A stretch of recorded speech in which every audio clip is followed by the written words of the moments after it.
You know, you can tell a lot about a man by looking at his dangler. Howdy folks, Cody with Sojourn Gear. Today we're taking a look at our dangler pouch.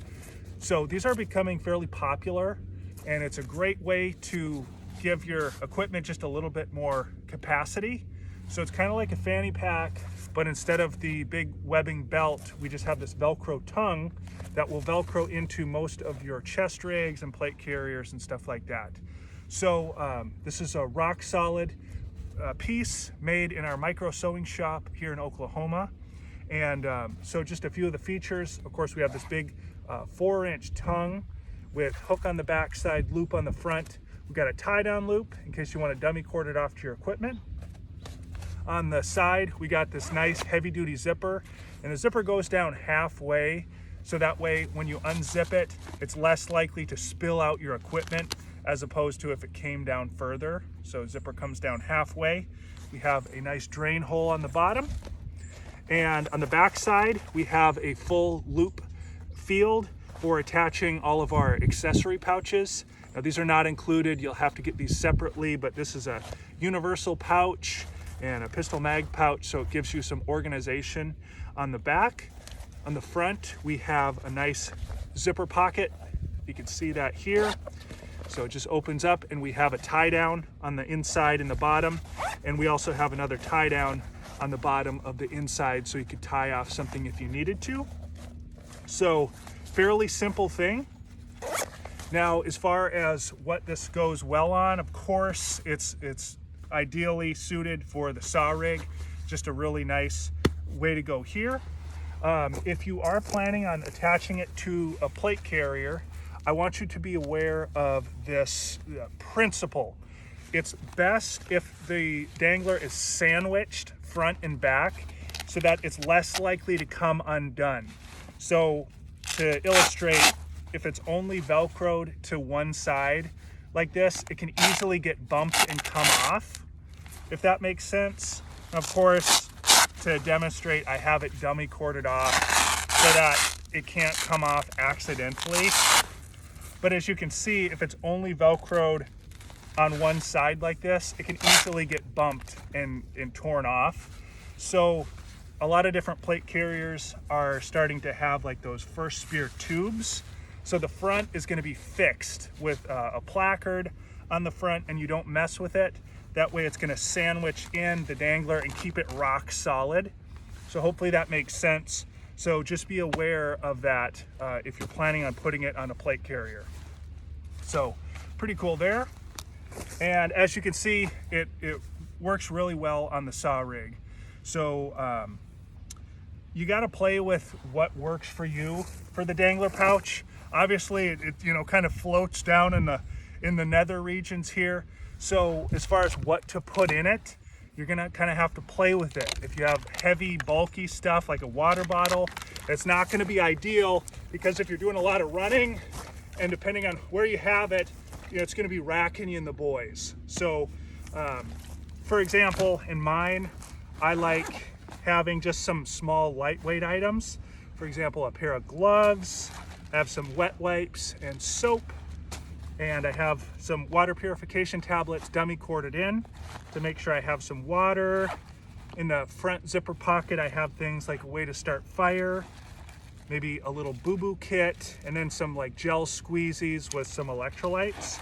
And that's kind of where I like to keep it, so that I have extra room if I need to put something else loose.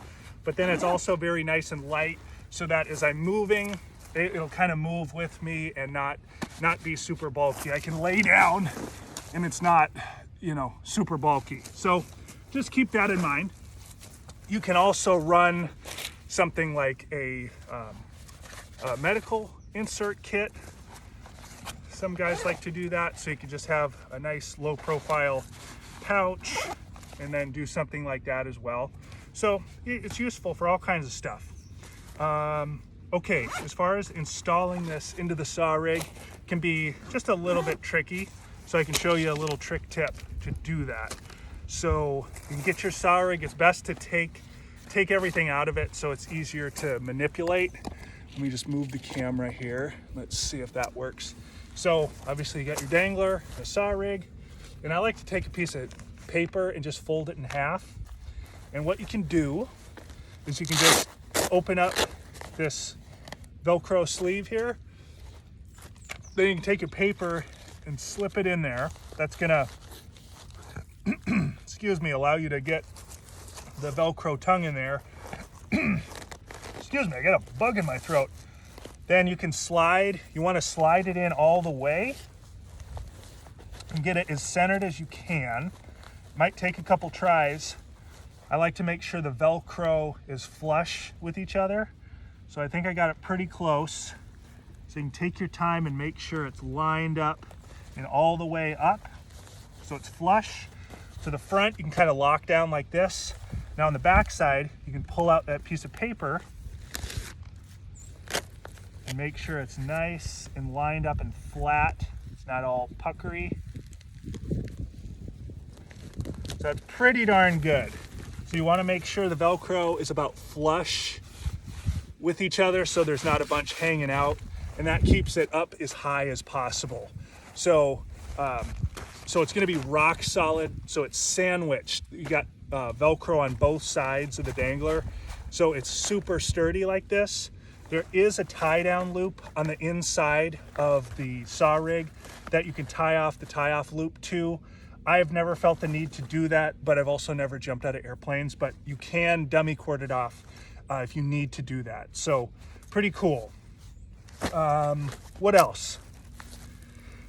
Cody, what's up with the cool camo pattern? So if Ranger green is not your thing, you can definitely spray paint. I like to use this Rust-Oleum, and how I did this one is I just spray painted it into like a paper plate, and then I took a sponge and kind of just daubed it on in a couple different colors, as you can see. You can also, I highly recommend camp drying your nylon. So I like to kind of wear it in, break it in a little bit, and give it a nice heavy coat of camp dry. That'll help kind of the water drain off of it. And then shoot, if you want to give it some paint, go for it. I will say stay away from painting the hook and loop. I've seen some spray paint negatively affect the hook and loop. So you're welcome to paint the zippers and everything like that. Just stay away from the Velcro. So kind of a little trick tip there. Cool, gang. Well, that is our Dangler pouch, and pretty neat, pretty simple, solid gear. So available at sojourngear.com. Thanks for watching and have a great day.